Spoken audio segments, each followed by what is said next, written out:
Gold is at it again. And I'm not talking about price. I'm talking about something far more important. I'll explain as we explore.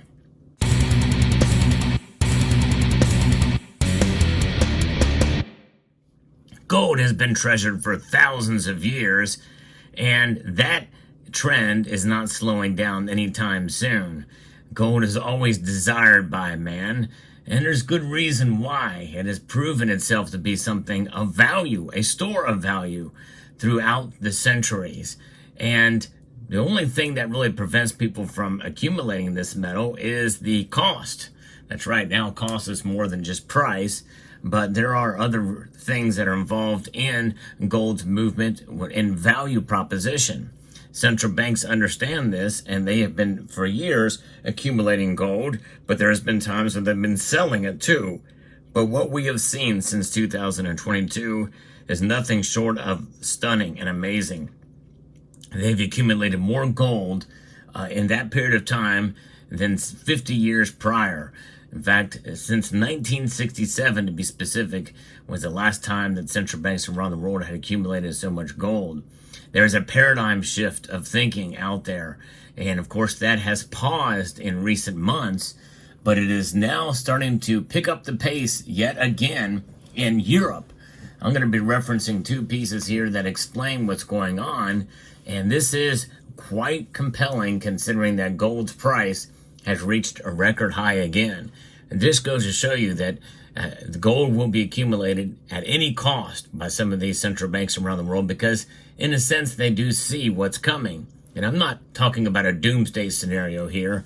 I'm just talking about the facts that the dollar is starting to lose its influence, and fiat currencies in general, well, they're a losing proposition, literally, because they are inflated everywhere that they are utilized, where it's just the full faith and credit of the institutions that issue them.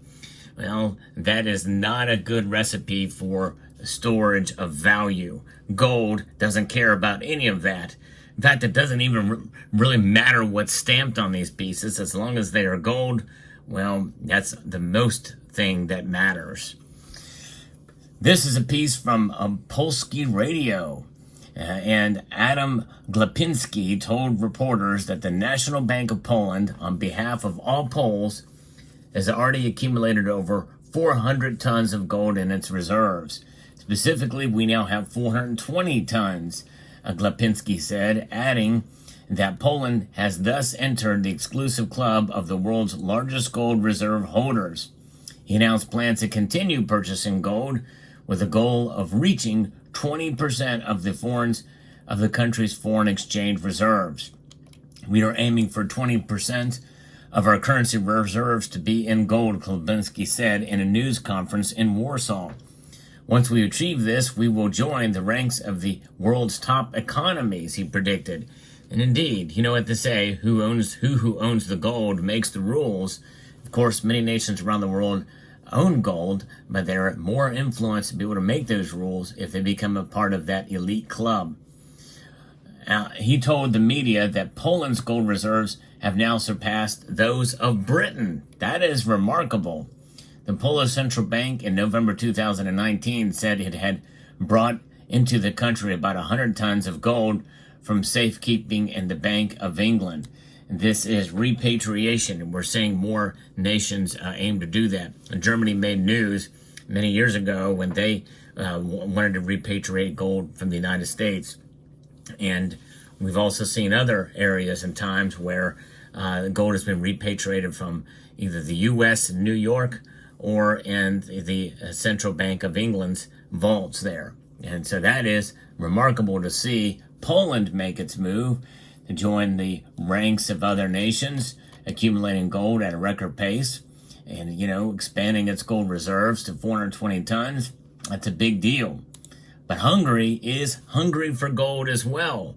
They are continuing to increase their gold reserves, and by 16.4%, according to centralbanking.com.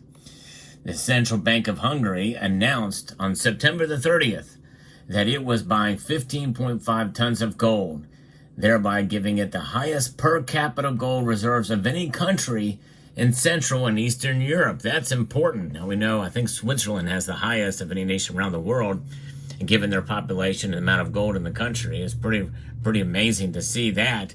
But of course, in terms of official central bank holdings, well, there we go. We've got Hungary now taking that a step further. The MNB said that the decision was aligned in its long-term national and economic strategic goals.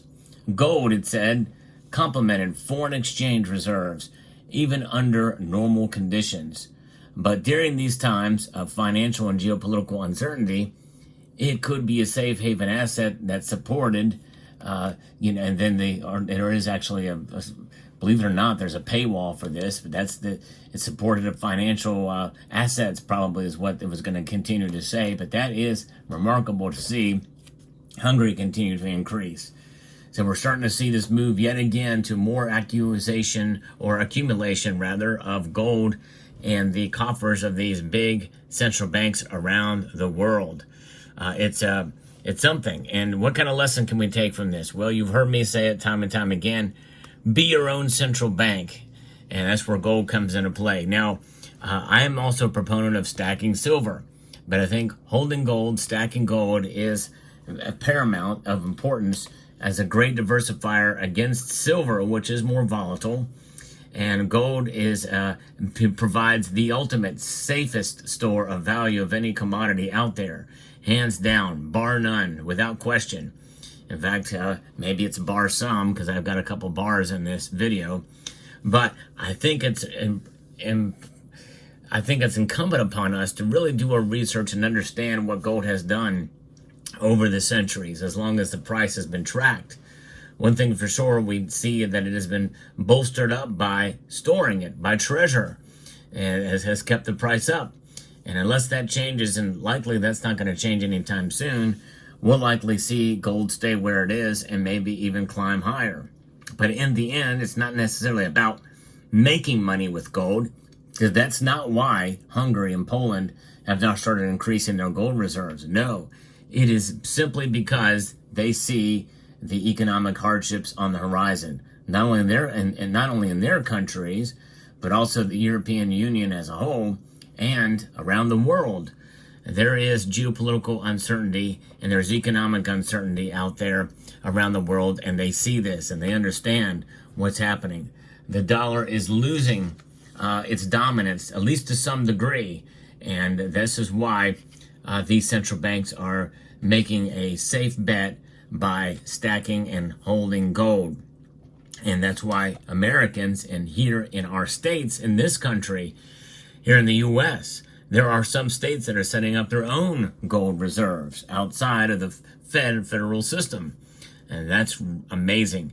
And they also are enacting legislation that recognizes gold and silver as money. And that is a really profound thing here in this country that's occurring, because things are going to get out of control soon. And really, when you think about the national debt, it already is out of control. But so far, it's just proven itself to be numbers on a screen. But when it's all said and done, that's going to come back to bite us one day, someday. But gold will never come back to bite us. Why? Well, because gold doesn't do anything. It just sits there. This is why it is so important to have it. It's so valuable. It doesn't have an agenda. It doesn't pay a dividend. It just exists for what it is. And what is it? Well, it's gold, for goodness sake. That is all that needs to be said. And it sells itself. And history is the guide that we have. If you know history, you understand the value of what gold is and has. And so I'm proud to be my own central bank. And if you have just a little bit of gold, then you too are your own central bank. Why? Well, because there's many central banks around the world that don't own a single ounce of gold. And that tells us something. That means that we as individuals are more powerful than some central banks around the world. Let that sink in for a moment and realize that you're doing the right thing by stacking silver and diversifying with gold at any amount, in any way, shape, or form. It can be done. Now, whenever you make a purchase of any metal or any commodity, understand the dynamics behind it, it's really good to understand what you buy fully. And don't just take the words in this video for it. Do your own research to understand the benefits of holding gold, and also understand that the price can and will be volatile to some extent. However, compared to other metals out there and other assets, gold has proven itself to have a hard support level, a hard floor, and a resistance level that makes it difficult for it really to extremely just explode in price at any given point in time, even though we're sitting at near record highs as I record this video. In fact, who knows, by the time you see this video, it could have sprung up to a new record high yet again. Maybe even $2,700, you never know. But in the end, it's about wealth preservation. It's about a snapshot of your wealth at any given point in time. And I want to illustrate this quickly for you. You see these $2 bills. One is from the series 2017, although printed well into the 2020s. And then this note here, series 2021. Well, just the difference between these 2 years under normal inflation circumstances leads us to understand that this $1 is worth a whole lot more than the other dollar at the time it was printed. And so these are not the same. And when you come to understand that, and you come to understand this, that gold, no matter when it was minted, cast, or poured, it is always and has been a stable store of value. It doesn't increase in value, even though the price might go up or down, but its value is something that is long-term and expands beyond the system from which we find ourselves a part. I find that fascinating and amazing. Let me know what your thoughts are down in the comment section down below. Hope you found this video informative, insightful, and educational. I'd like to extend a multitude of gratitude to each and every one of you for taking the time to watch. And yep, I'm going to encourage you to please rate. That means press the thumbs up on this video, share it, comment, and subscribe.